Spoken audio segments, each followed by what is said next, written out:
What is up, everybody? It's Thursday night. You know what that means. We are in the pit once again. And without further ado, let's just get into it. Y'all know what to do. And he's back. What's up, everybody? What's up, brother? Welcome back. Man, I missed y'all last week. Yeah, I you were living promise. that I the promise I won't life. leave again. I promise I won't leave again for a while. You know, every once in a while, you have a big WrestleMania match, and you got to take the next night off, that type of thing. But I'm back. I'm ready to talk wrestling. We traveled. What up, We have Ace? some live. We have some. What's up, Ace? We have some live wrestling, live GCW deathmatch wrestling to talk about. A lot of big Texas stuff going on right now. The Texas news is swirling like crazy today. If any of y'all have been on Facebook, you know we probably got a few things to talk about. So I'm excited. I'm happy to be here. We're happy to have you back, brother. Got lots to talk about, but you know how we do this now with the what is up? That was Yeah, we got a lot adventures. of people coming in tonight. What's up, everybody? What is up, man? But let's bring in our poodle bro to round out our round table. What's up, y'all? How y'all doing? What's happening, man? We got a lot of eyes right on us right now, too. I wonder Hey, I why. like it. I like it. So I gotta wonder represent. why. Oh, I wonder why I put the shirt on. yeah, he's geared up. This is fallout from a previous conversation we had this week. I'm pretty sure. I don't know what you're talking about. I just happened to look at my closet. I think you do know what I'm talking about. Dude, I just happened to look at my closet. And I'm like, whoa, I haven't worn this shirt since like 2016, 2015 actually. I know 2015. 2015 actually, yeah, since 2015 I haven't worn this shirt. I'm surprised it still fits me. I'm like, oh wow, look at that. All right, listen. We had a conversation over the week, and this is what this shirt is about. We'll get into this in a bit because I think I might bring it up. I know why you're wearing that shirt. I have no idea what you're talking about. Listen, we got a lot of great Texas wrestling scene stuff to talk about. Let's do it, man. Are we just jump to that, or what do you think? Dude, I mean, do we have to do? It's up to you. You let me know. Well, I mean, I guess there's a lot of eyes jumping on. They know when we start. I don't know if now's the time to just do the big announcement. Man, I say we talk about it. Let's talk about this announcement right now. This is what I've been waiting for all day, at least. Same here. Yeah, I found out. So we've been last couple of weeks. I keep talking about GCWA show coming up. Now it's tomorrow. Like here we are. Yeah. They had to change their main event due to injury because wrestling is not. Alex Zane, he was injured. He was not going to be able to make it out this weekend to Loco or the other Texas show he was booked at. Real bummer. GCW first. Yeah, he was at GCWA first, and then right. Loco. He at 3 places this weekend. That's crazy. Yeah. He was supposed to be the main event against Gino Medina for the GCWA title. Yeah, like it's not. This isn't just like he's not on the card. Like co-main event or not co-main event. Of the main event. Like he was half of the main event, I guess is what we're saying.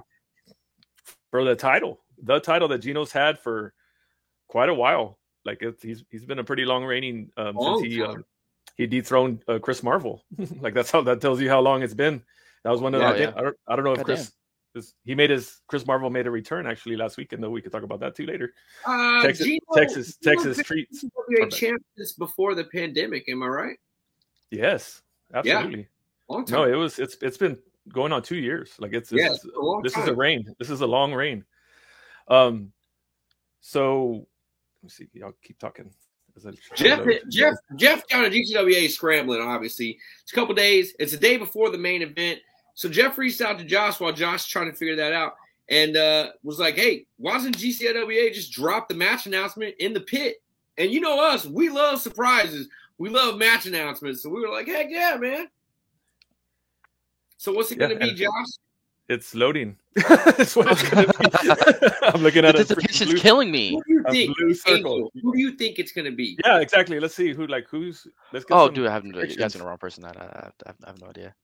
I'm trying to think of who would be big enough down there to get a title shot. Isn't Lowrider already on the card? Joe Lonzo? Lowrider is working. He's already booked on the card. Yeah, he's already on the card. Who is he working? I mean, because Joe Lonzo is going for the main event for one. Joe Alonzo has worked GCWA quite a bit, actually. Yeah. I think that's one of his most active Texas companies to work for. That's actually the first time I saw him was in GCWA. Drive-in, the PPW GCWA drive-in. He was at that show. Ricardo Rodriguez. Yes. Oh, that's right. Yeah. He's working Ricardo Rodriguez, lowrider versus Ricardo Rodriguez. Oh shit. Ricardo's getting back in the scene, man. Good for him. We can talk about that too later. Because actually, I thought we might have a special guest joining us too to talk about a show that's coming up next weekend. But we can get to that too. But right now, let's stay focused. Lots of things going on. Lots of moving pieces. Lots of this. Lots of that. So, did anybody have any more guesses? So we have a guess of Chandler Hopkins. Oh, Chandler Hopkins might be good. That would be a good. Chandler Hopkins would be good, but would have been good. No, I know that Chandler runs heavy up in the Dallas area right now, booked constantly there on the weekend. I mean, he is the PPW champion, which is a pretty nearby promotion. So we got so far. So that's the only guesses we got, huh? We got Ricardo Rodriguez. Ricardo Rodriguez is the answer. We got Mysterious Q. That's a good one, Mysterious Q. Isn't Q already on the card as well? Yes. Oh yes. What about Brian Keith? That's an interesting thing, though, because the relationship with Gino and Mysterious Q is very close. People don't realize. Brian Keith would be a good one. Brian BK Keith would be good.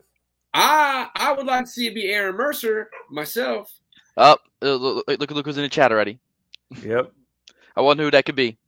Well, and that's because he's going to be replacing the same person that GCWA is replacing. Yeah. That's for Loco. We'll get to that. Man, we got a lot of eyes. The number just keeps going up, so I'm kind of like just building the suspense. Man. Like I know what I'm doing. But the number just... Oh, he's in Vegas? Oh, okay. Opportunities. Joe Alonzo. BK is a possibility. I'm with Franco here. Aaron Mercer would be a 6. Aaron Mercer would be amazing with Gino. BK is one. That's the thing, guys. It's against Gino Medina. Like that's like, holy crap, dude. I don't think my thing is like with these guys like BK, Aaron Mercer, all these names on the list. They're very hybrid style wrestlers. They can fight anybody. Like BK, and so can Gino. BK's a monster. Yeah, they would all bring it. Like those would all steal the show. I mean, they're the main event. We're up to 17 viewers right now. That's like almost a record. I think 23 is the record, but drop it. So, and just so y'all know, full disclosure, people watching, Numero Dos and Puro Bro have no idea who it is. I did not tell. I have no idea. I have no idea. That's why I was kind of reaching. I'm like, damn, I'm trying to think what Texas wrestlers are. Oh, come on now. Hardcore kayfabe. The PPW is the only place that I ever break kayfabe. And that's because just Josh and I talk all day, every day. Yeah, it's kind of tough. Outside of PPW, I'm like, don't tell me. Yeah. All right. Well, without further ado, we're up to 20 views. The numbers keep going up. It's like, should I keep waiting? No, dude, just do it. Shit! What? I was like, how did nobody guess Wait a minute. That? No, because I thought he like. I guess, is he going to be in the local show? Well, that's on Saturday. This is Friday.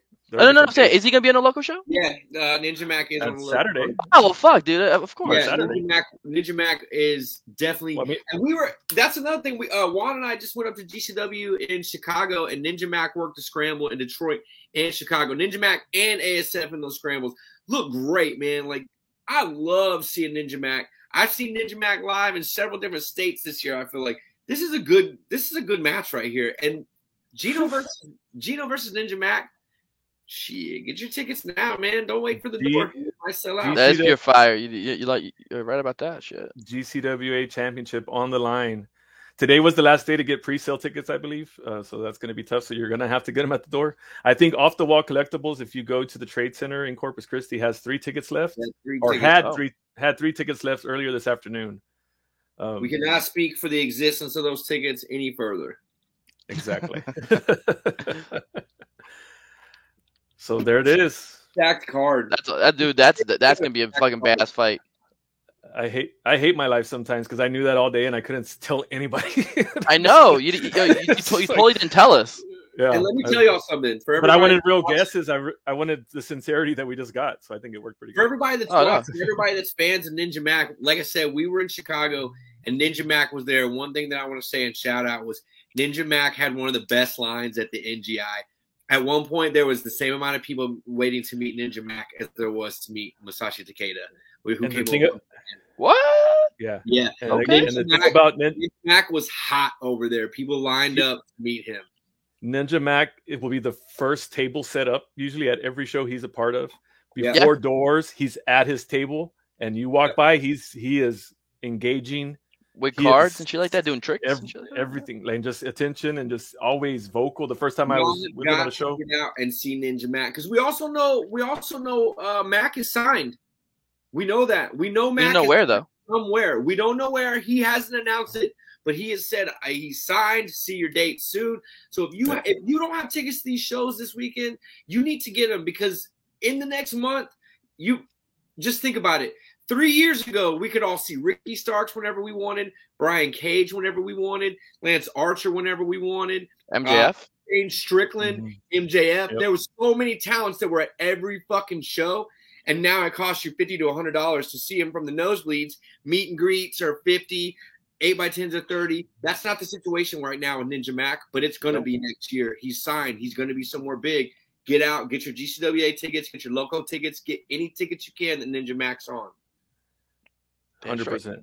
100%. You don't want to miss out and then see and on then TV. You got to come back in the pit sometime. You always we were supposed to interview you a little while back. Come in the pit, Ninja Mac. Don't leave just yet. Wait. But he is one of our biggest supporters. He shares our streams all the time. Like he's always sharing. So we're one of his biggest supporters, and he's one of ours. We love Ninja Mac. So that was such a big announcement. I mean, hold on. That was awesome, dude. That's going to be a badass fucking fight, too. I mean, for the title. Like, that's enough reason right there to go to the show. Oh, yeah. For real. I sadly won't be there, but, I'll be there in spirit. And still anybody live streams that they're going to be there. Liz and Albert. Oh, what? They don't do that. They're sponsors. That's how I watch GCWA, man. And just to point out, too, a shout out to the sponsors. Give them some love. Off the Wall Collectibles, Mr. Electrician. Those are big sponsors for GCWA. And that AE right there is Albert and Liz. They are actually sponsors of the. So Baracho Crew is in. Oh, shit. Hey, I forgot about that logo. Yeah. That's the Albert and Elizabeth, in case y'all wonder where the E's from. Because Liz's name is Elizabeth. That's what her name is? Yeah. I thought her name was just Liz. It is to us. Yeah, real talk. If it wasn't for Liz, I wouldn't know where any of my shit is. When we go on trips, Liz helps me keep hold of my keys and shit. Shout out to Liz for helping me never lose my fucking keys. I love you, Liz. Oh, dude, that's fucking. So yeah, that's a big show happening tomorrow. And then we talked about Loco. So I don't know. I don't think they announced that there's going to be a replacement for Zayn. He hasn't announced the replacement yet. Obviously, it's not the same replacement because Ninja Mac's already on the card. I have a question about that. So Jaime's post had somebody tagged that I'm not familiar with, but is Dante Leon out or is it somebody else? No, that's not Dante. Okay, Leon. cool. Not okay. I was wondering the same thing. I was like, what the hell? I was like, oh shit, that's a big loss. So that's because he's with Joe. That's with Joe Alonso. Yeah, dude, main event with a fucking steel cage, local title, baby, for that local title, like with that green belt. Man. Oh man, hell yeah. Can't breathe. I'm hyped. So then there's also the Mission Pro show. We were hoping Mel, she's actually en route already for the Saturday show. They're already like heading to Conroe right now, I think, to set up to talk about that. So we might just have to settle for a recap of that show. That's happening on Saturday as well. Oh, goddamn, really? Saturday? Yeah, this is a busy weekend, man. It's a busy weekend. There's a show coming up next week, though, a new promotion that is going to be debuting in San Antonio. And I haven't told Numero Dos or Puro Bro about this guest that's going to come in right now and talk about it, but he's actually the promoter. He was our first, I think he's our only ever 2-time guest, and now about to be our first 3-time guest. Oh shit. So let's just bring in the Lost Cause, Bryson Scott. All right, what's up, man? Yay. What is up, everybody? How's everybody doing? Doing great, man. Excited for this announcement. Yeah, well, he dropped the poster this week, but I was just like, we're talking about all the indie shows coming up. How about let's just bring in the voice of the show himself, and let's talk about it, man. Well, of course, I'm not the only voice of Simply Lost Promotions. We do have my wife, Simply Luscious, Veronica Scott, as well. That's a big part of it, and I can't thank her enough for first believing in me and wanting to help me and back me with this. Yeah. But I'm excited. The reaction that we've gotten so far is amazing. I shared a picture of the venue today. It does not do it justice. It's huge. The venue is huge. It's got an open bar. There's going to be food, like burgers, everything. Nice. You know, us wrestling fans like to eat and drink. That's right. That's right. And and a big thing to me, you know, a lot of people know that I am a veteran. So some of the proceeds is going to go back to the Bexar County Military and Veteran Organization and the Wounded Warrior Project. It's awesome. Love it. They've both helped my family recently. Yeah. So I want to give back to them exponentially. But neither here nor there. You know, a lot of people have always doubted me. They've always hated me. I've gotten cease and desist letters. I've gotten it all, you know. That's why I am. That's why I am the lost cause. Now I get it. Yeah. But I'm excited. Like Corvus, he's a Shirts hometown guy. You know, he's never wrestled in Shirts. So this is going to be his first show ever there, and it's going to be a death match with another San Antonio guy, the badass, fat-ass Chino Reyes, and Luchador Insane, which... All friends of the show. I mean, those are all friends of the show. They've all been on that. Exactly. I mean, it's three guys that are going to go balls to the wall and give the fans exactly what they want. And if fans bring the weapons, death. So let's talk about this death match. Oh, geez. Listen, when you say fans bring the weapons, okay, like you're talking to the number one. No glass, you want barbed wire. What can we bring? No knives, no firearms. Ooh. Light tubes? No explosives. Well, no, I don't want to bring anything that's going to like hurt anyone. One of those is my fault. I mean, those are my three limits. Those are my limits. Yeah. But this is your main event, folks. This is your main event of the evening. For sure. Hey, Brad, we should probably mention what kind of light tubes. Because you can't just bring any kind of light tube. Oh, yeah. Y'all don't be bringing none of them bullshit tubes in there. If you're bringing the tubes, T12 tubes only. No T8s, T12s. Yeah. You got the experts here brother. Y'all are better. Y'all are better than I am. I don't even know that. You see this face? He does this. There's a reason why. We actually just ordered a bunch of barbed wire. We had some ideas come up, so it's going to be here just in time for the show. I'm coming out. It's next Sunday.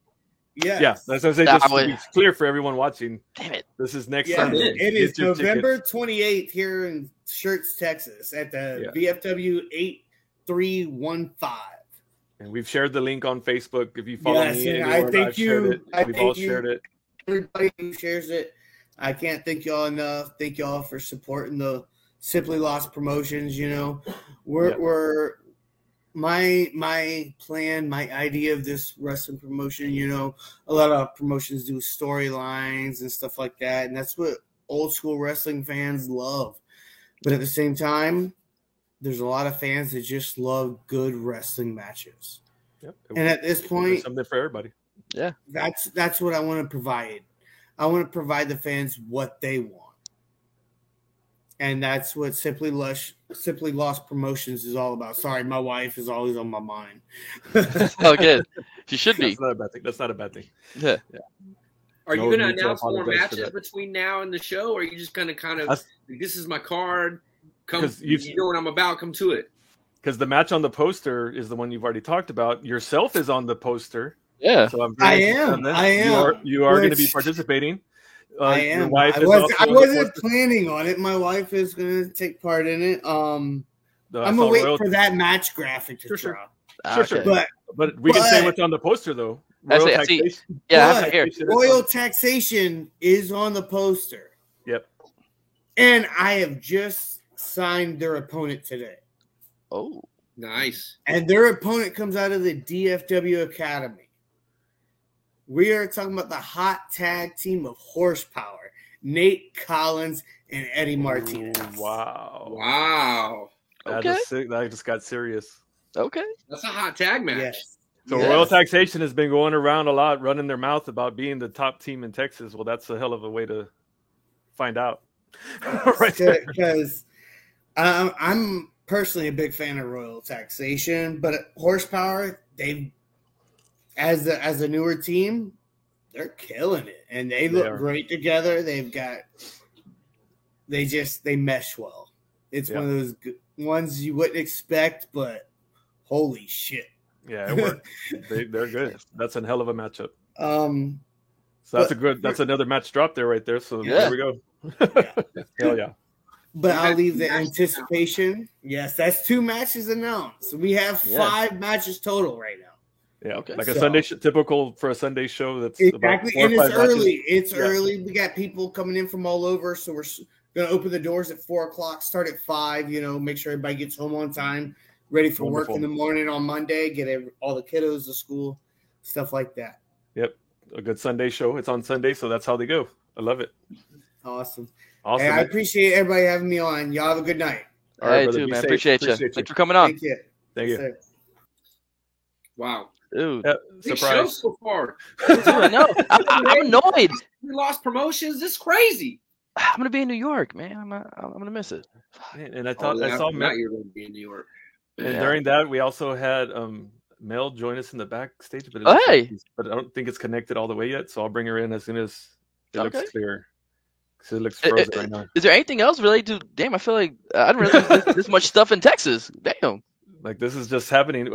Another show that's coming up in December on a Sunday made a big announcement. A return to Austin Wrestling. We wanted to talk about that. There hasn't been any matches announced. I mean, hey, it's a badass poster. I love the poster. Let me tell you guys. Numero dos, talk about that. Let me tell you something that happened a couple years ago.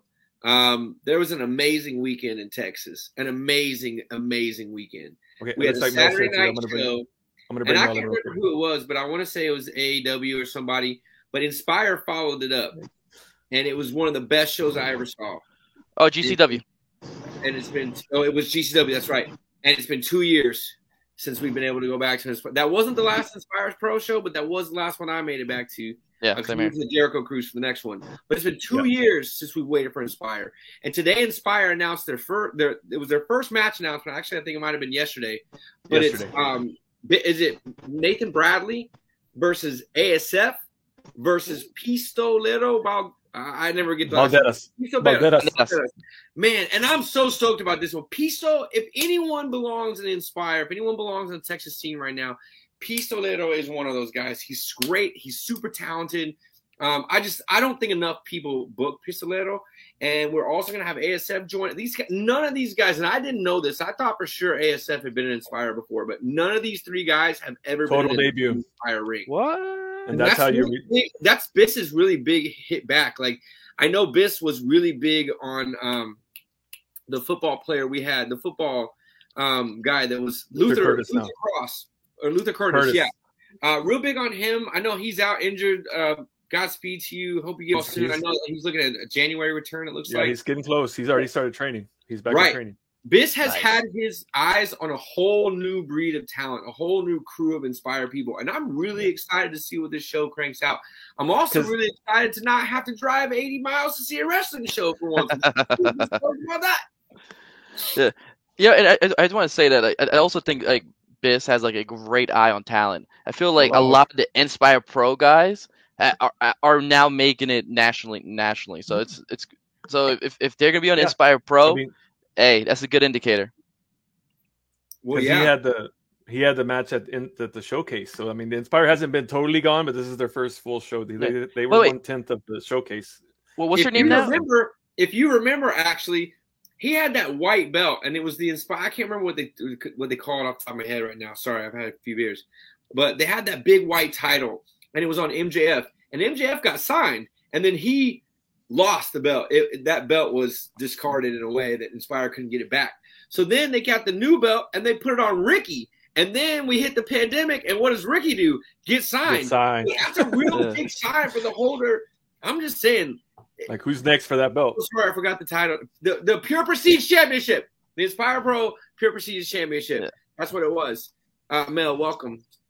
Welcome. Yeah, we've been trying to – her connection's been in and out. So I was I'm in the country of Texas. Be careful. The best country in the world. Ooh. Yeah, I'll take you off the show right now, bro. Don't say nothing. Oh no! Hey. I'm terrified to go in the countryside of Texas. I'm just saying. But anyways, did Effie take it? Did Effie take that title off of Ricky? I'm not sure. Oh yeah, no, it was. Yeah, he did. It was the main event of the Inspire event, because I remember all the spots of showing his ass and stuff like that. Cody Lane does have Inspire's title, but he is not the Inspire Pro Championship. But his whole Twitter thing that he did with that is fucking hilarious. That Twitter feud with him and Biss was one of my favorite things that came out of it. Cool. But yeah, so let's just reiterate that, it's making its return December 12th. December 12th. Yeah. We're having so it'll be an early doors show, just like the Simply Lost production show that we just talked about. It's going to be 4 or 5 matches. I almost fucked up. I can only talk about what's announced. Yeah, so it's going to be a good Sunday show. Return to Austin. But we mentioned a little earlier when we didn't know if Amel was going to be able to join us or not. But she's literally like en route to go get ready for a show, I believe. That's happening this weekend, so we can talk about that now. I know, literally en route. Big Texas weekend though. 3 shows are happening on Saturday. So if you guys can't make one, there's 2 other ones that you could head to. Yep. We've got a show tomorrow here in Corpus, and then 3 on Saturday. Yeah, that's right. GCWA. I'm very excited. I can't wait to see the matches. Unfortunately, I don't think they stream, so you have to see them a little later. Yeah, but I want to see. You guys mentioned it before, the Royal Taxation match. I want to see that one with Casey Blackrose and Corvus. I'm very excited about that one. The main event, though, Gino and Ninja Matt. Oh, yeah, Gino. It looks like a great show. It's sad that I can't be there, but I ain't driving from Corpus all the way to Houston in one day. You're already on your way to Corpus now. No, I'm going the other way. Conroe. I was wrong. Yeah, Conroe. I said Corpus because I'm old. I don't even know where that is. Let me go ahead and look that up. It's around Houston. It's outside of Houston. So we're outside of Houston. You. Cool. Yeah, so Mission Pro and Loco are happening in the Houston area on Saturday. So if you're not one, be at the other. We're all streaming on Title Match, so you can stream too at another time. So what's the main event for Mission Pro? We're kind of been hitting all the main events, it seems like. So, well, the semi-main is going to be Holiday versus Maddie, which kind of feels like a main event anyway, though. And then of course you have Thunder Rosa versus Laney Luck for Dave LaGreca's honor. With Dave LaGreca in the corner, is he still in Dave LaGreca has honor? Yeah, Laney Luck. Stop it. Well, because he couldn't fight for his own fucking honor because Thunder would whip his ass. Yeah. Well, you can still fight for your honor, but he tried already, and she whipped her ass. She whipped his ass. She ripped his shirt off, slapped the shit out of him.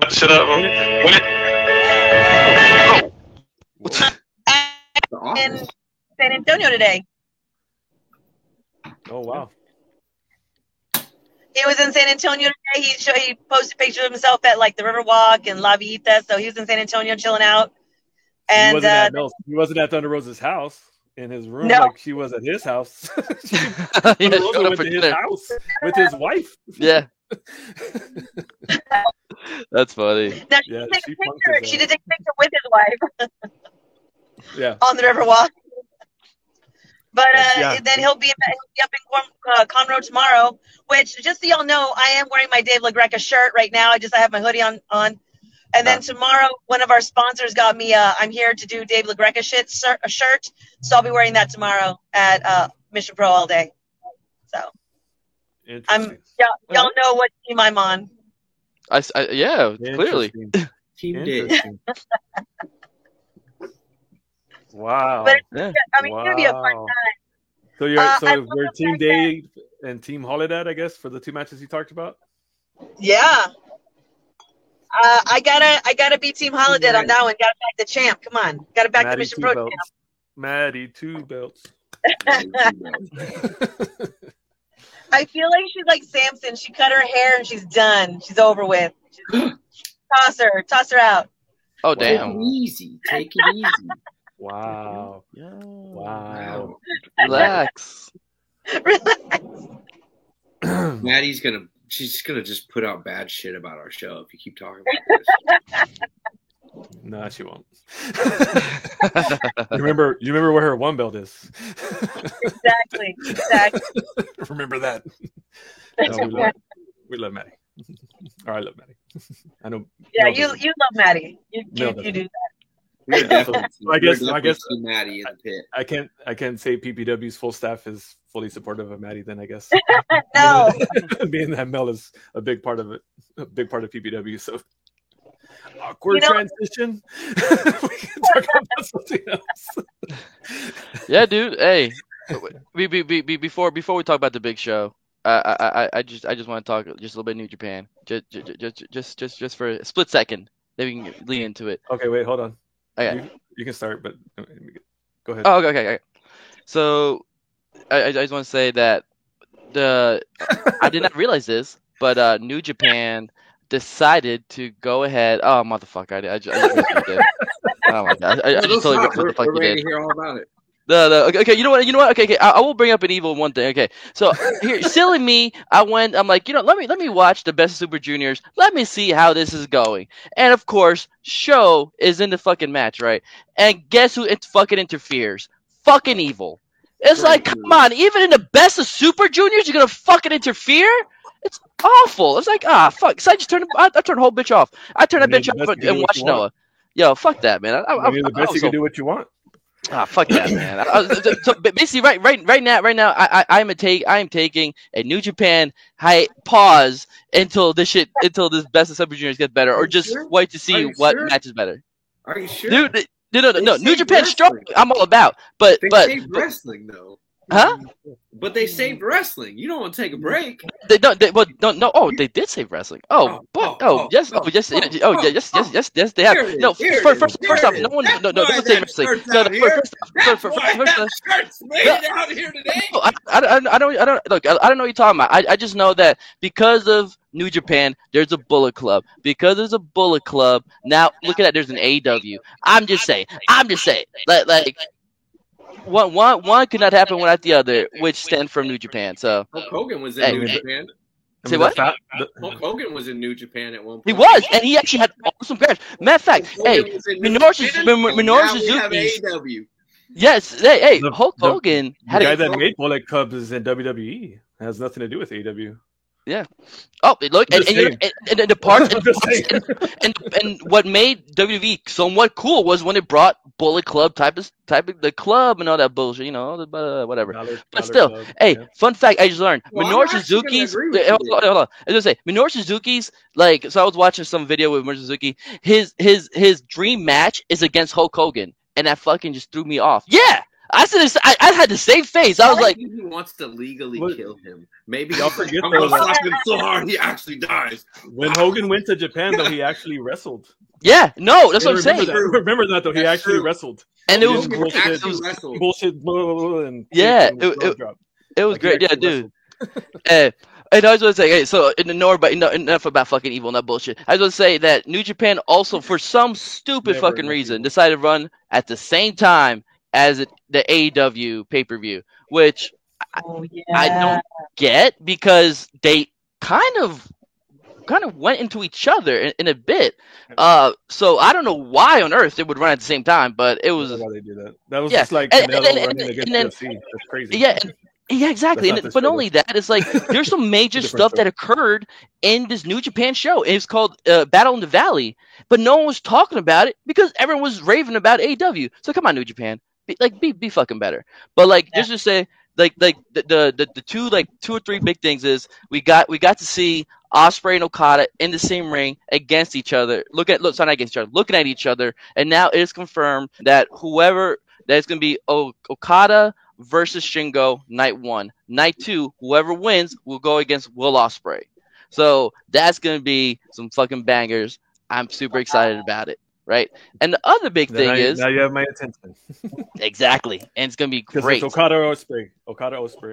Exactly. That's no, we don't know yet. We don't know if Okada's gonna be. Well, I'm just saying. I'm just saying. So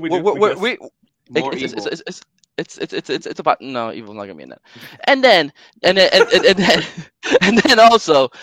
other big thing is that Jay White lost to Ishii in the ring, so now Ishii is your new never openweight champion, who now is the second biggest belt in New Japan, who got announced for a match at the AEW pay-per-view.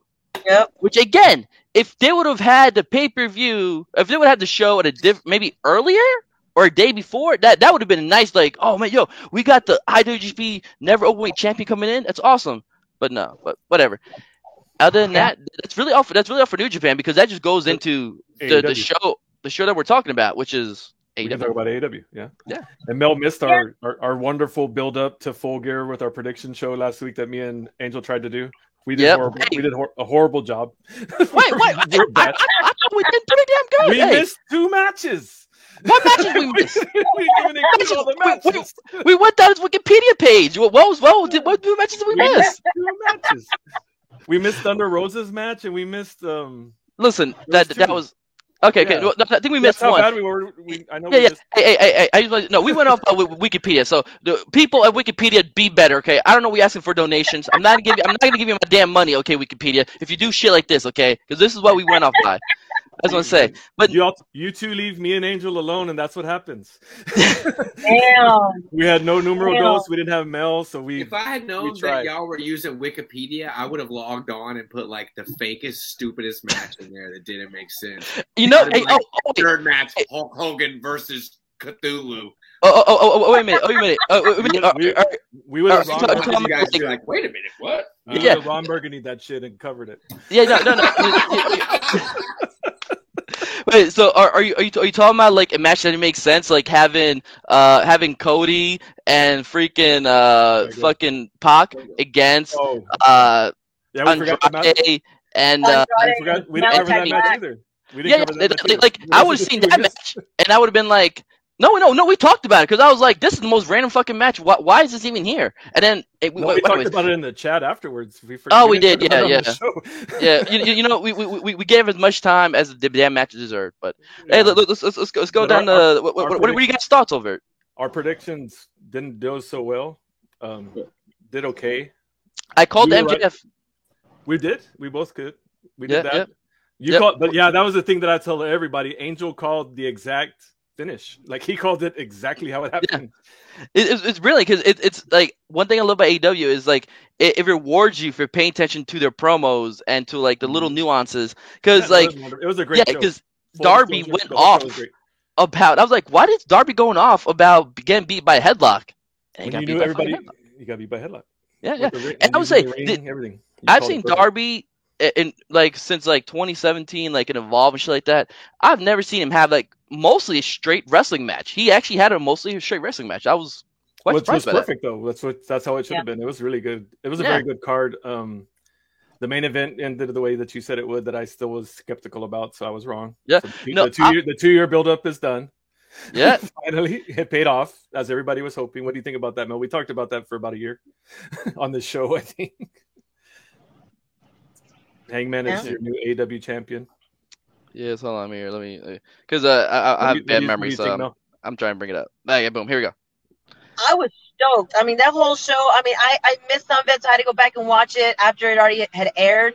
But man, I was so excited. I'm so excited for Hangman. I want to see how his run is gonna be, because you know the one thing you can when you talk about their runs have been so like different. And their runs are so like. Oh, we're losing her. No, dang it! She had a good connection for so long, and then we. She did. We talk about her for promotion. Well, I'll say this, that I was okay. So one, what I like a little bit about it is that I thought if Bryan Danielson wins, then okay, Kenny Omega's gonna win because that's where we were wrong. Why would you have 2 baby faces? But what we learned real quickly is that Bryan Danielson is gonna be the heel. Going back to his dick fucking Ring of Honor self. It was fucking great. And then what I love about it is like his promo was brilliant. Yeah, and just so y'all know, look at the upcoming schedule of AEW. Like next week, it's he's going against Colt Cabana in Chicago. Yep. And then the next show, I think it's where the hometown of number 5 is. It's like Dark Florida, I think. Yeah, so that's going to be another Long Island Dark Order guy getting beat up. And then that muscle little short dude's name, whatever his name is Long Island. So that's like the next 3 people that Daniel Bryan's going to stomp in the face. Like to build up the thing to go against Hangman. Yeah. Like holy crap, talk about like planning and long-term story. Like that's a hell of a story, dude. It's great, and I was gonna say, I wish I knew the names of the people, but Mel's not here, so I forget. Yeah, no. I'm terrible. When it comes to Dark Order people, I'm not a big fan of them, so I really don't. I think they're a whole bunch of. But I love Bryan Danielson as a heel. Yeah, dude. And I say the match, the match lived up to my expectation. I thought it was gonna be a great match. Like it was a culmination to like a great Hangman storyline, and it paid off the whole stuff with Young Bucks. You know, like the first time when it went up against Chris Jericho, the Young Bucks didn't want to go support Hangman Page. He was like, "Nope, you're on your own. You're gonna figure this out." The finish was amazing with Matt and Nick there, and they just kind of like, "No, you're ready now." And you're ready. We believe it. All mattered. It all mattered, and I love when wrestling matters. Whether I like the results, at least it makes sense to the story. It does, And then what we would like to even more is like it pays off the next day because then not next day during Dynamite because then Kenny Omega because supposedly going to be under a whole bunch of surgery because he's really fucked up. He's like, hey, you guys gonna have it, and then Adam Cole's like, I got y'all, and then he was like, I wasn't talking to you, but okay, so we're ready. That goes back to Japan. Yeah, that goes back to their shit that they had problem with in Japan. It does, yeah, which is good. Yeah. So I think Adam Cole is a great leader by himself. I mean, he's always been a leader, no matter with Ring of Honor. We had like when he was part of. Well, actually, was he part of Kingdom? I forget. No. Well, he was part of Kingdom. Then he became Bullet Club, and then he went. He was with Kingdom with Matt Taven and. Yeah. So he wasn't a leader there, but then he became a leader when he went. He was the Ring of Honor Bullet Club leader. Yeah. So hey, I'm digging it. I'm loving all about it. Another big thing I thought was the MMA guys in that match with Inner Circle. That was kind of a hot mess. I mean, it was okay. It was better than I was expecting. Which the bar was pretty low. The bar was pretty low. Yeah, we weren't expecting. We were expecting it to be a fucking train wreck. I thought it was to be a train wreck. It was a car wreck. It wasn't a train wreck. It was a car wreck. Very clearly, like they tried to do way too much with guys who've only had like one match. Like I don't know why they did so much. I mean, I think a much tighter, kind of smaller, match would have been better. Like I wish they would have taken some time out of that and put it into like the Punk versus I forget his name against Edwards. Eddie Kingston. Eddie Kingston, yeah, sorry, Eddie Kingston, yeah. That match was great. I mean, it was only like 12 minutes, but I was like, damn, I wanted to see more of this shit. Like, well, the Inner Circle match, considering it was a 5-on-5, wasn't very long.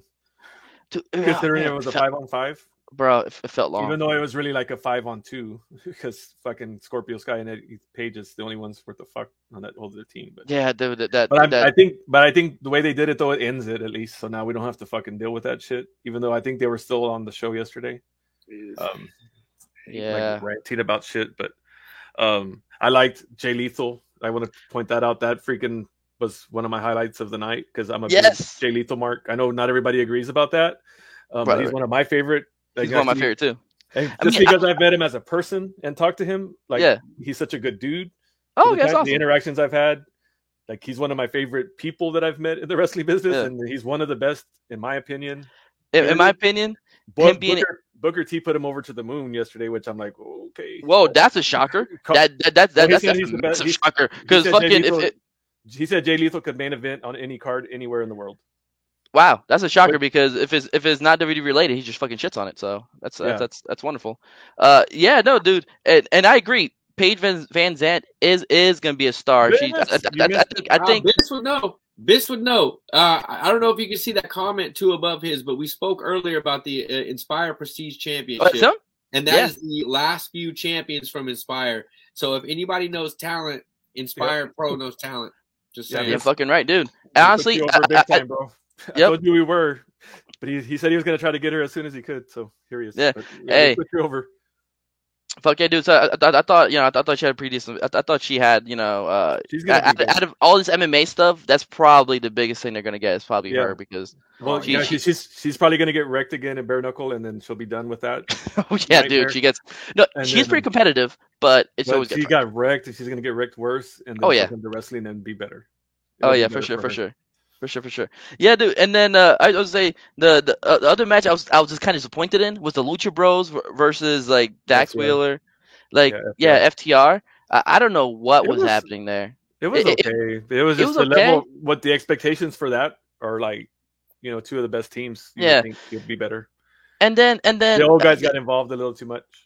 And then JR, JR was awful on JR has been awful. Since he's I'm sorry, he's been like worse than before. Oh yeah, Barbie Hart. Yeah.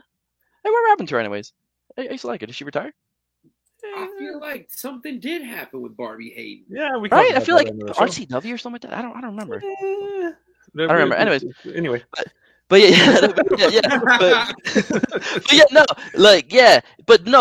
was like okay, he was burying the ending of the match. So I don't know if he was like horrible. He was like, oh, he's not the legal man. What's going on? And then Tony Schiavone and Excalibur is all they need. Like that's all they need. I love JR. He's the one that got me to New Japan. That's one point. He's the one that got me to New Japan. But I'm good now. I'm good. I'm fucking good. Yeah, man. But. And when I met him in person, he was a dick too. So I'm just like, I'm just I've never liked him. I didn't like him even with the King. He pissed me off when he was the black cat at fucking E. I didn't like him. I can't remember the last time I liked an announcer from WWE, but that's a whole nother story for another show. I think JR was the perfect announcer for the Attitude Era, but I think that's really where it ends because that gimmick, that persona, that good old boy persona was still good back then, and it was. Like it's been mocked so much and made fun of, and like it doesn't really like that type of cowboy doesn't even really exist anymore. Nope. And it's just I think he's so out of place. And when you really think about how much he tries to tie in that old school lines that he used to use into new school stuff, it doesn't work. He says the other company's name way too fucking much. Way too much. He shows up as if he has no fucking clue what's happening. He has put no work. He doesn't know anybody that's out there wrestling. And he's just like, I'm JR. I'm going to show up on my fucking white horse with my black hat. Yeah. Talk to about refs about their television. Because everybody thinks I'm the fucking greatest ever. And I'm the most overrated. Well, one of the most overrated announcers ever, in my opinion. Really? He was big in the Attitude Era. I get it because but he had guys to work off of. And we weren't tired of his shit yet. So... I also think that just about any turd could have been polished in the WWF between 98 and 2002. Honestly. Riding Stone Cold Steve Austin's coattails. Hello. That era of wrestling is like 98 to 2002 WWE is god tier wrestling. So I think anybody in that pool of like the WWF when it was still the F, that's I kind of agree. Like JR was good, but it's like it's a voice. It adds to it, but that's because the product is already so fucking hype. You know what I mean? I don't know what kind of heat I'll get for it, but I mean, I think the last good announcer they had was Vince McMahon. No, I love Taz was great. I love Taz. Oh yeah. Come on now. I don't think it's just he wasn't there long enough, and then the Taz Michael Cole. So this was great. Yeah, this was before Michael Cole became all Michael Cole. Like the combination of him and Taz. Yeah. But, I mean, it can't be any worse than Adam Adamle or whatever the fuck his name was. But anyway, we need to move on. Yeah. Pat McAfee's good, but yeah, back to the AEW. Yeah. Actually, worth the shit. Yeah. He's fuck that dude. Hey, so what do you guys think of the 3-on-3 or what they call it? Was the fucking it was a Luchasaurus and Christian and Jungle Boy versus the Super Click. The Super Click. Yeah, we all got that prediction wrong. We were ready to bet the house that there was no way they were going to lose, right? Yeah, nah, dude, I was way off. And they lost. Okay. No. I mean, there's a reason why you didn't see it, though. There's a good reason why you didn't see it, so it's fine. I mean, I enjoyed it. I thought it was the opening match of the card. Like it was match 1. So match 2. With it. Match 2. MJF and Darby. Was that the opening match? Yeah, MJF and Darby was the opening match. and then all that. Oh, that's right. You're right. Yeah. And then it was the first music to hit. That's right. Yeah. Then it had this, which was it was a fine, but it was a good match.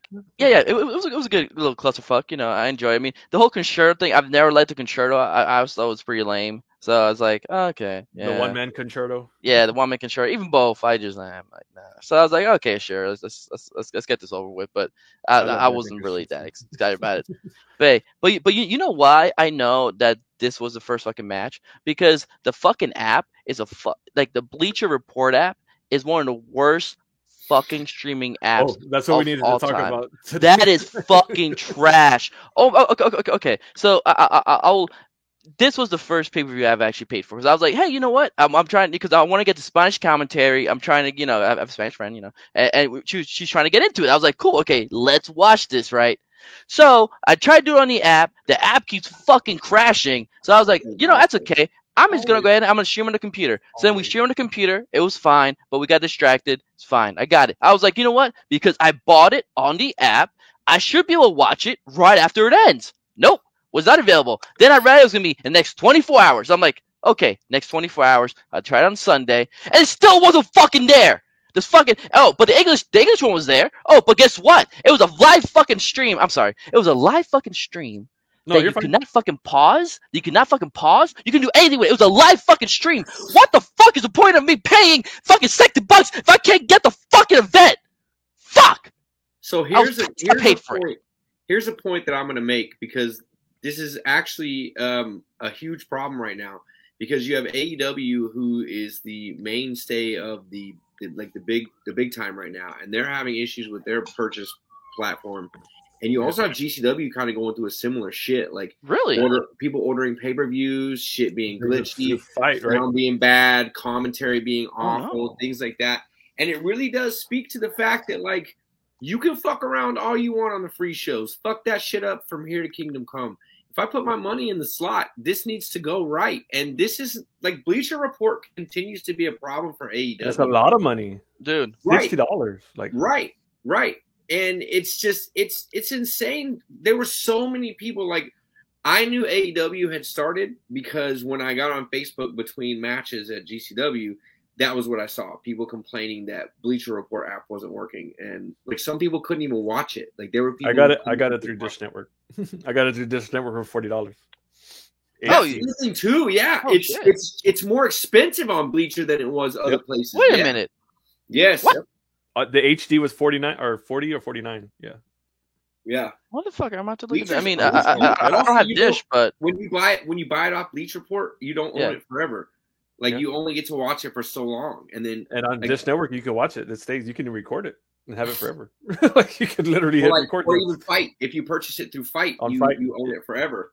Yep. But Bleacher Report fades out. Like I bought the original all in, and once in a while I still go back to try and watch it, and it's like no, you don't own that anymore. You owned it back then, but that $50 is not good now. Yeah, Fight didn't have a Full Gear available. It had only the pre-show for some reason. Okay.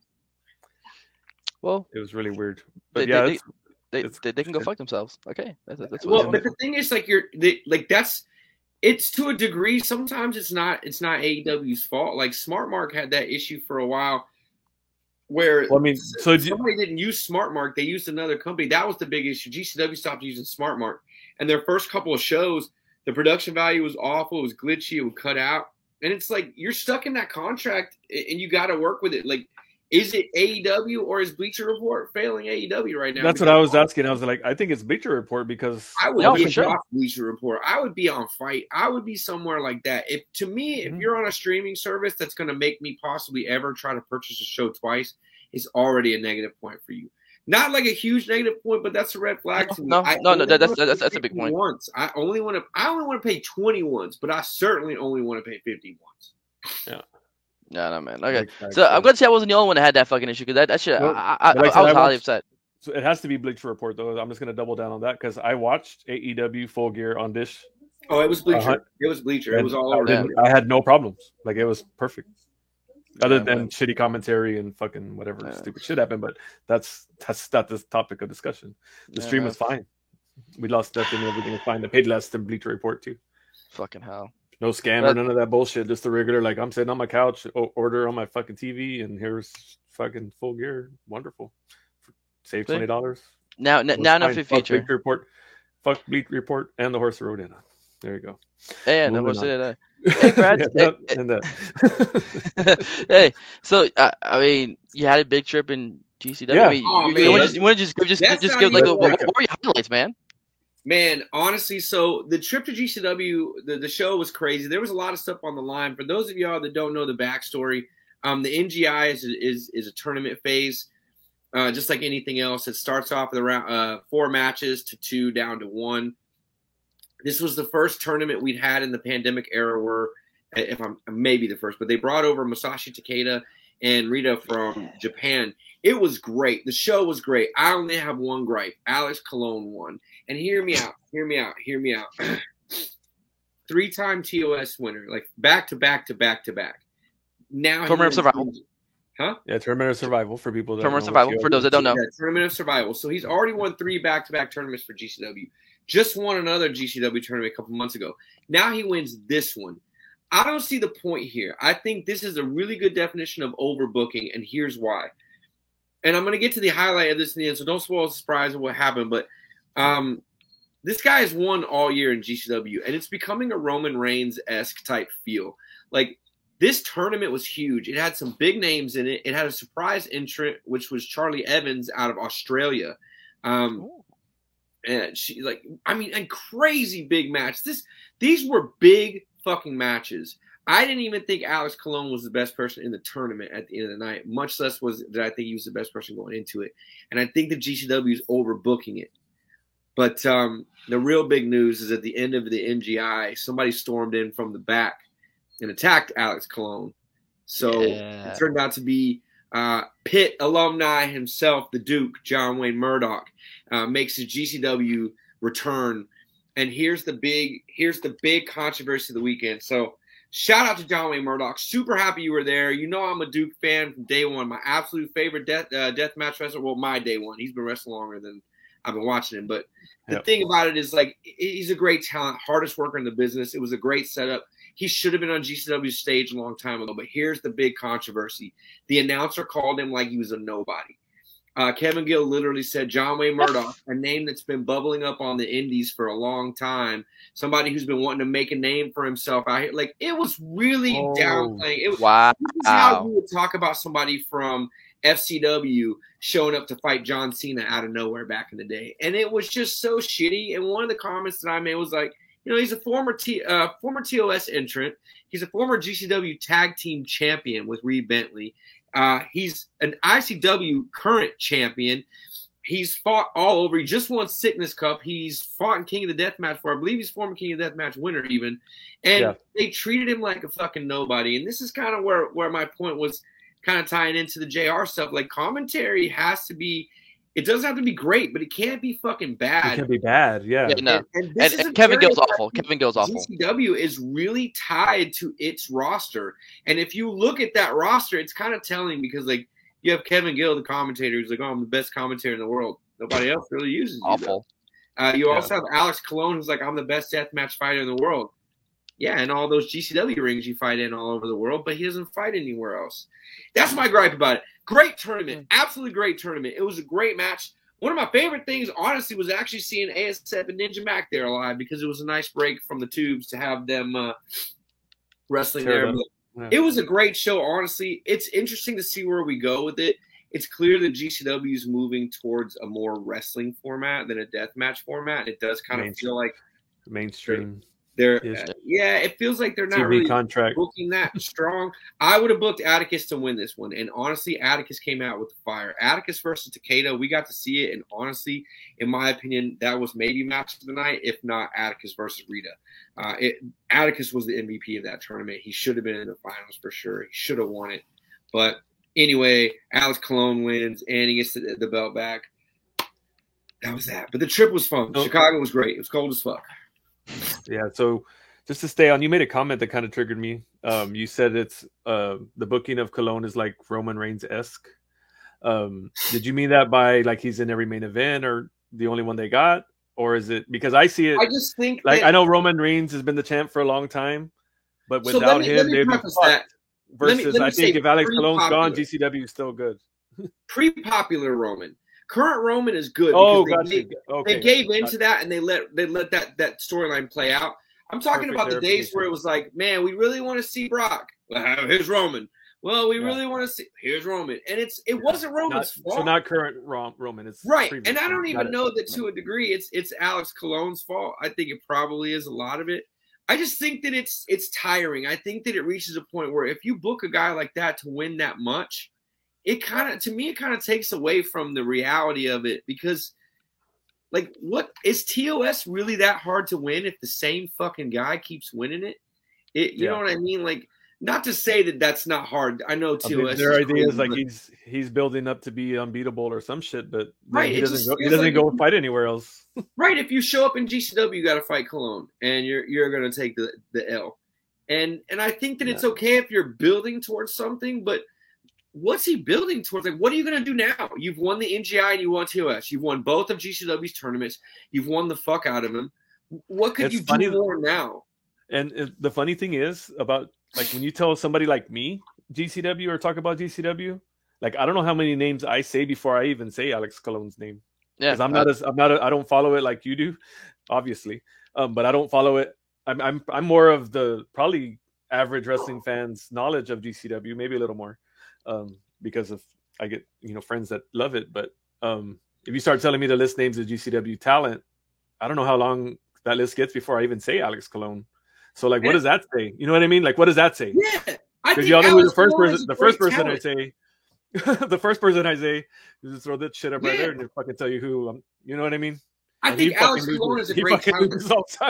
It's overbooking. It's just overbooking, and I'm not even trying to say I'm a booker or like anything like that. It's just like we're watching the same guy do. Well, you're a fan tired of seeing the same shit. Yeah, you're a fan tired of seeing the same shit. It's different if he's fighting everywhere else, but he's really not. He's only fighting in GCW. He does take these random one-off bookings, but most of them are because it's a show that's partnering with GCW. Like he fights at Horror Slam, but that's GCW versus Horror Slam. He fought at Masters of Pain, which was nice, but he avoided John Wayne Murdoch there, and he went out in the first round to Akira, who put him over in NGI. You know what I mean? Like when the show is not mainstream, cover that little Colone's willing to take the L, but now all of a sudden on the GCW pay-per-views, it just feels like it's a lot. Like when I feel like by now somebody else should have accidentally won TOS, but no, how many is that now? Same dude winning it 3 times in a row, and I think it's great. But Alex Colon is far into his career, and when you have him in a pay-per-view or on a show where I feel like in each match he was in, he was the lesser of the two competing. Can we think of any other companies that have had any kind of like intercompany tournament that's had the same winner 3 times in a row? I don't think we have any back-to-backs. It's never happened in TOD history. I mean, if you think, and like I said, we don't talk about the E a lot, but I mean, Royal Rumble alone, there's been 1 3-time winner ever, and that wasn't 3 in a row. I mean, the only one it's New Japan with Ibushi, it was back-to-back and then a skip, a few, and then another. Yeah, but, no, the other one would be Ibushi. That's about it. What did he win? He won the G1 3 times in a row. Yeah, he was in 4 finals, 3 in a row. Something like that. I think so. Let me look it up. Because I'm saying I know people have won 3 times, but 3 times in a row. I'm pretty sure he did. That's my point. It's like that's 3 years of fucking lazy booking. If you know what I mean? It's like well, no, there was a story with him, but anyways, that's New Japan stuff. But yeah, no, there's a story they were telling with him. But that would answer. I don't think it even has anything. I'm sincerely asking. Like I don't know. Like I'm sincerely asking. I don't even think it has anything to do with deathmatch. I actually love the question that Josh is posing there. Like, what about other places? And I just think that it's overbooking. Yeah. Like at some point, the loss establishes the champion as well because nobody's perfect. Everybody suffers an L. Everybody loses here and there. I mean, that's what I'm saying. They're a wrestling company that have a tournament. You know, all the wrestling companies have tournaments. Like we've had King of the Ring, we got Royal Rumble over here. Ring of Honor's had their stuff.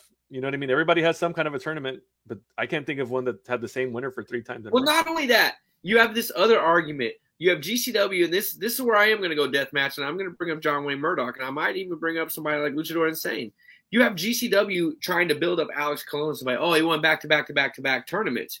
Well, the GCW tournament is a one-night tournament. TOS is a one-night tournament. It may be 3 matches in one night. If you win, you fight 3 matches in one night.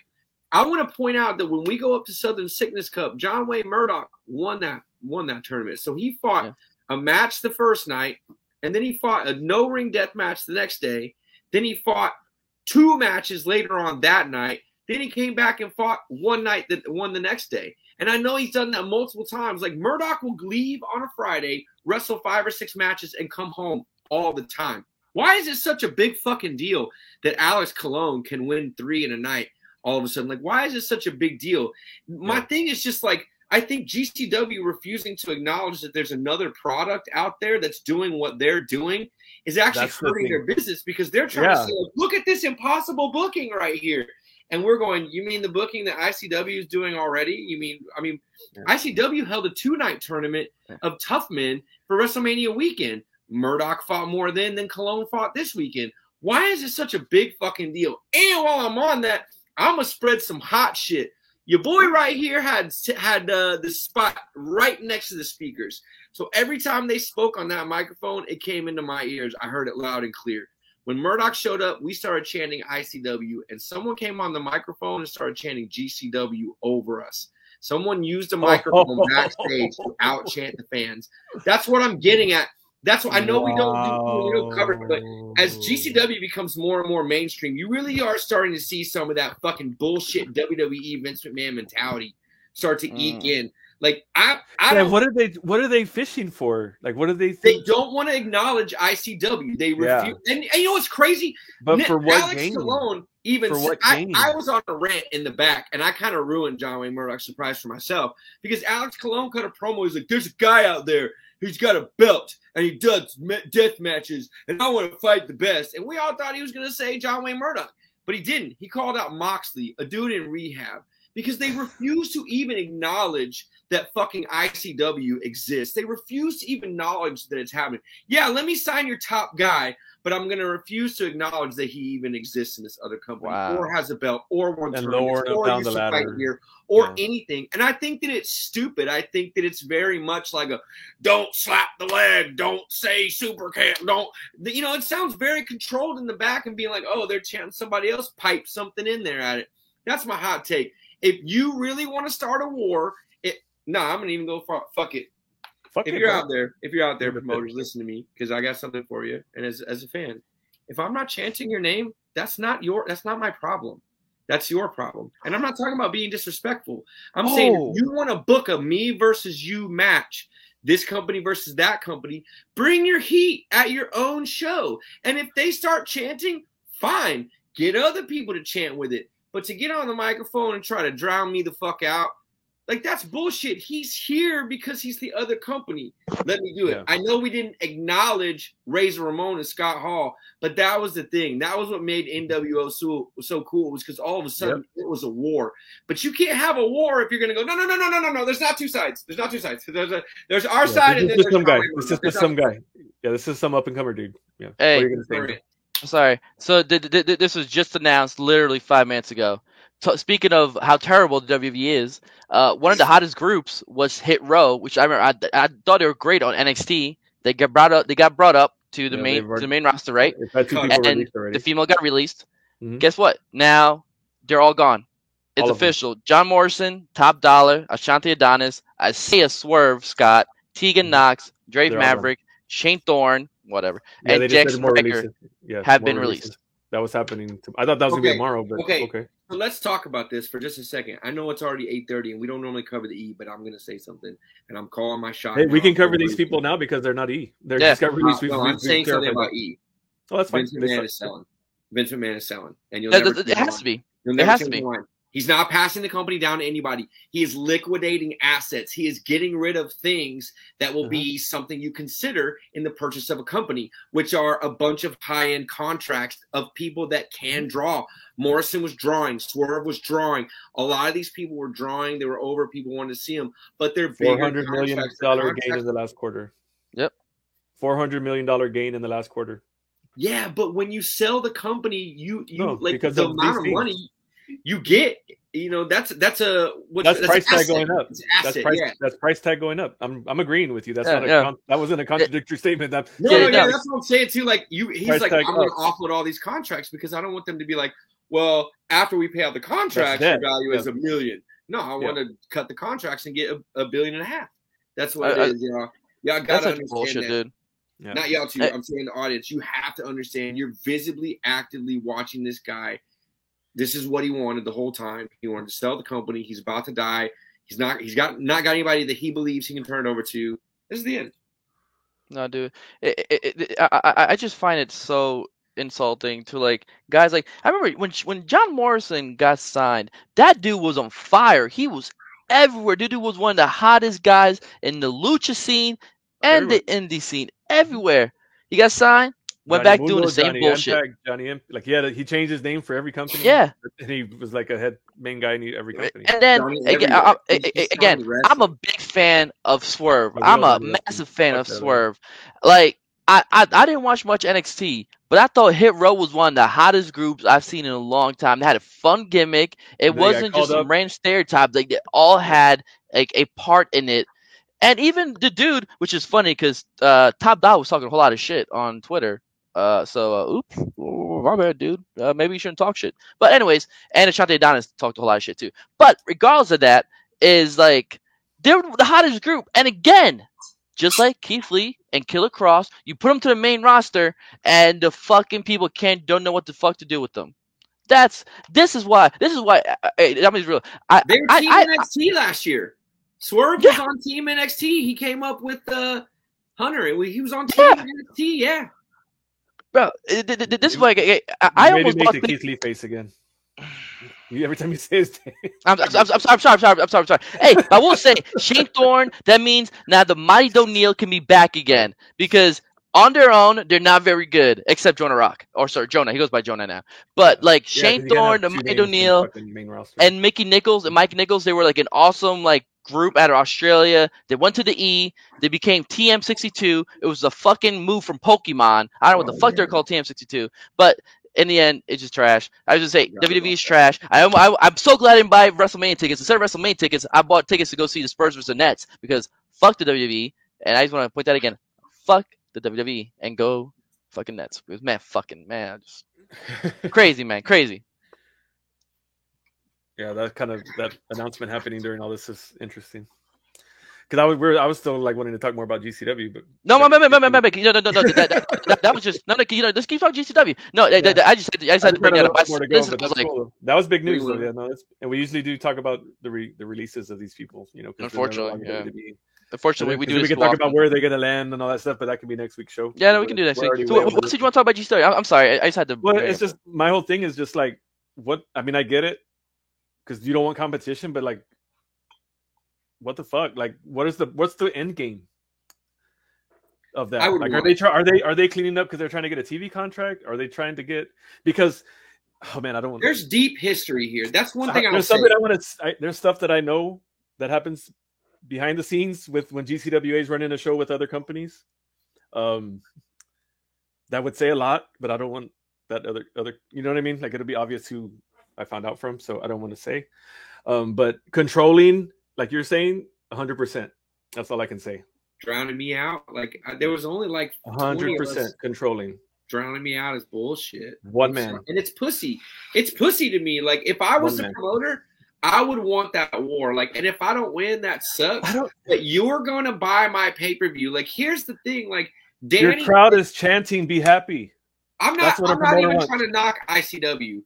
This is my thing. It is easier to watch ICW. It's cheaper to watch ICW. It doesn't cost you anything extra than what you're already actively paying to watch ICW. Why the fuck are you worried about they can't watch that show on ICW. Like if you really have this war that breaks out and these people like chanting one or the other, I just think when it's shit like that tells me one of two things. You're scared that you're going to get drowned out. Or you just don't want to acknowledge the other side of things. And at that point, then why even do the war? Why bring Murdoch over? There's a lot of guys that are ICW guys that could bring over and you could fight. And you have to acknowledge that. And my biggest pet peeve is when, no matter what it is, if you treat him like a fucking idiot. Like, clearly, I'm new to this whole GCW, ICW thing. But there's a lot of crossover between the two. So, don't fucking treat me like an idiot. Y'all remember original old school GCW was Deathmatch GCW. Yeah, that's how I knew that. that was run by Danny and Brett. They were together. I was going to say that's how I was doing this. Yes, they were together. It wasn't this. It was this. Oh, I didn't know. Sorry, I'm across with the fans. No, I didn't know that. The connection there. The connection. You need to watch our show more. World, one thing. Rule number one. Somebody is. We had Danny on the show and we talked about it. He was. Somebody is always connected somewhere. Memory. Brett actually came from CZW. Brett Lauderdale was a CZW referee. Yeah. Yep. For years. That's how he made connections with like Nick Gage and everybody. And they were like, fuck it, let's start our own thing. Joey Janela, all those guys. Mm-hmm. Danny's similar setup. Like if you ever watched the NGI 1, Danny talks about him booking that show and a lot of the stuff that went on there. Yep. And they had a falling out and a separation. And it's taken 2-3 years and Danny getting ICW to this big point back where it was, you know, from the old days and GCW being here for them to even be talking. Like talking, letting the exchange happen. But it can't be that they're talking well. Bullshit that Danny's kind of letting the olive branch be extended, saying, "Yeah, cool, use my dude." Like reference, you know, whatever. And then they show up and he's like, "Oh, I'm just gonna fucking did you think, on this guy." Now, in all fairness, Kevin Gill is a trash fucking announcer. Are you just mad that he didn't accept your friend request? Because that was what he texted everybody the next day on Facebook. He said, "Oh, y'all are mad I didn't accept your friend request. So now you think I'm that dude's fucking trash." And I thought to myself, this Facebook post only proves that you don't know how to fucking talk on your feet because that's the fucking stupidest thing you would say. Anybody you didn't accept their Facebook request, they're not even gonna see this, you stupid fuck. And you didn't say what you didn't talking to people that did accept it. We hate you because you're bad, and and I gave Kevin Gill the benefit of the doubt, but holy shit, man, like this guy sucks. This guy sucks. But you know why he still has the thing? Because when you work for a company that has a controlling motherfucker in charge of it, what do they want? They want fucking puppets. And when you know you ain't worth a fuck, he's a puppet. Right. He goes out there. And don't get me wrong, Kevin Gill's a nice guy. I wish people watch this show so they would hate us. I've met Kevin Gill. We've drank with Kevin Gill. He's a nice fucking dude. But his commentary game sucks. It's fucking it's shitty. And again, like the commentator is who builds it up for everybody else. And I cannot tell you, like, I vividly remember that 3 minutes that Murdoch showed up at the end. And when I went home, back to our hotel at the end of the night, and I rewatched it because I bought it because I always buy it when I go. But I rewatched it on my phone, and I'm like, the energy in the room versus the commentary that you're hearing, it's opposite. That room knew what was going on. Those people gave it. I would have bought into that. I would have let that energy have a name, have a reason, have a purpose. But to be like, oh, a name bubbling up on the indies. Okay, here's a name bubbling up on the fucking indies. Neil Diamond Cutter. No, it's not. But that's what they would fucking call him. Here's another one, Jeff King. No, because no one's bubbling up on the fucking indies in a deathmatch scene. They're either a deathmatch wrestler and you booked him or they're not. You booked Murdoch because of who the fuck he is, and your commentator buried him on the way out. And people give GCW too much credit. Like, there's these little fuckers are like, oh, yeah, he hit Cologne from behind. Okay, if you really want to get technical and watch the fucking replay, Cologne was looking for it. Yeah, that's how great of a fucking back-to-back tournament winner he was. He was turned around looking at Murdoch when he hit him. He couldn't even fucking sell it right. To wait for Murdoch to get there. The world's greatest fucking deathmatch wrestler can't even wait for his fucking cue. And how do you bubbling up your name, Kevin? And then. No, but the worst part is okay. So let's take it like a different now. So let's take like when these like AW announcers fucking like that, like they would go ahead, or commentators, like they would go ahead and immediately go, oh my gosh, John Wayne Murdoch, he's been blah blah blah, this and this. Him and freaking Cologne have been going at it on Twitter for a while. They've been saying who's gonna be the best deathmatch wrestler. This is our chance. Like it's a simple laugh. I'm not a commentator, but John Wayne Murdoch has one of the best social media presence. Excalibur would be that way. Ever. Excalibur. I'm sorry. That's what I was thinking of. Excalibur. Yep. Excalibur would have killed it. He would have done it perfectly. It's a simple setup. They've had Twitter feud for over a year. This has been a lot. Like, you buried the feud that brought it here. Even like you didn't even acknowledge the fact. What was it all for? It has to matter. Oh, why would he attack him from behind? Because he's scared? No, because Cologne's been dodging him for a year and a half. That's why you brought him here. That's my thing. Is I would just like your only job as a narrator Like, not that I'm shitting on commentators, but it's not like you had to book the show and book the talents and set up the ring and do all this shit. And at the end of the day, you're like, fuck, I forgot to read my notes. Like, no, dude, like, that's Kevin Gill's one job. That's what they fly him out there for. And honestly, how do you validate deathmatch by shitting on one of the world's 3 biggest wrestlers? And I say 3 biggest right now because there's only 3 big titles in deathmatch. There's a Japan title. There's an ICW title. There's a GCW title. Right. Mm-hmm. Come on. I get why they didn't let them bring the belt on the show. And that's totally fine. I don't need it to be like, ICW, blah, blah, blah. But, like, don't bury me. Don't act like he's nobody. Murdoch. Like, let's do this. Let's have a fucking battle. Let's see who wins. Yeah. You know what's going to be Cologne, but let us scream and fucking yell till we're done. That's where we're at. And hope that we're wrong and that they put him over. But that's. I really hope they put him over, but I don't think they will. I think this is something that Murdoch is doing for him, and I think that's great. It's a booking for him. It's something that gets him exposure, and Murdoch deserves it. Like, honest to God, like, Murdoch is one of the best fucking people out there. He's one of the few people that actually will throw Teddy Hart physically out of a locker room. He's been he's a great out of money too. There's not a better guy out there than John Wayne Murdoch. That is legitimately, I stand by that. Yeah. But honestly, like, I think it's just one of those things. Like, Murdoch's really good at just going, you know, this is my booking. I'm gonna take it. I'm gonna do it. It's no big deal. But honestly, like, I don't think he would be pissed off that much about that. He just kind of laughed it off. But I was like, man, that was just my thing. Like, this is your former guy. You couldn't even put your own company over. The Rejects were tag team champions for a while. Ciclope and Miedo Extreme won the GCW tag team titles from them. Come on now. And to be mad that your crowd's chanting anything is stupid to me. Yes. I just think the only thing that's going to bother you is if there's silence. That's what happens when you hire amateurs. And I honestly don't think and you have a Napoleon running your company. I think that's what the announcer did.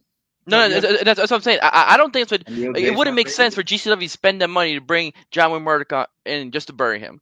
Yeah, it's when a Napoleon runs his company and things aren't going his way, then he's going to kick and scream and pout and take his ball and want to go home. Well, I think a true leader sits down and has that tough conversation and says, "Hey, man, that was not the commentary call. Like, that kind of was or was it? Call. But if you go back and say, oh, okay, no big deal, y'all shit on Kevin Gill all the time, y'all be nice to him. No, man, like. But what if it was the boss telling him, hey, when this dude comes out, you're gonna say that he's just a guy popping up? Don't put him over. I hope not. That would break my heart, dude. That would break my heart. I don't. Yeah. I'm gonna go. Murdoch's a better dude. Murdoch's a better dude than most people, and he probably wouldn't care. He would probably just say, "Look, this is a good opportunity for me to put food on the table, wrestle death match, do all the good shit I love." And God bless Murdoch for that. But me, I'll be a bitter fuck for you, Duke, because I think it's bullshit. I think that they should have rolled the red carpet out for your ass. And here's another thing: we started this weekend off having a topic of conversation. We're gonna revisit this one later because I don't want to drag the night out. But a question needs to be asked, and here it is. Is it time for GCW to have guardrails? Because GCW is becoming a place that does not have guardrails and the fans have full reign. And some people have different arguments about that. And I think some are okay and some are not. But one big thing is somebody was standing back there. Murdoch had to fight his way through a lot of people to get to the ring. A lot of people. And it just like was something that the surprise would have looked better if he didn't have to spend extra time getting through people that shouldn't have been standing there. Yeah. And I think that it was ignorant on their part. I think that if you're a kind of motherfucker that's going to block a runway at the end of a big show, like you always have to expect a run-in at the end of something like that. You'll respect that in New Japan. You know, there's always somebody that shows up at the end of the match and says, "I'm your next challenger." Mm-hmm. But the fans don't get that in GCW. There's a bunch of new AEW fans, indie fans, new fans that don't understand no guardrails. Anyway, think about it. Ponder for the future. I think it's time for GCW to have guardrails. That's a good way to see y'all next week, and we'll talk about that. Hey, Thanksgiving. Oh, yeah. 2 weeks. In 2 weeks. Yeah, 2 weeks. Bye.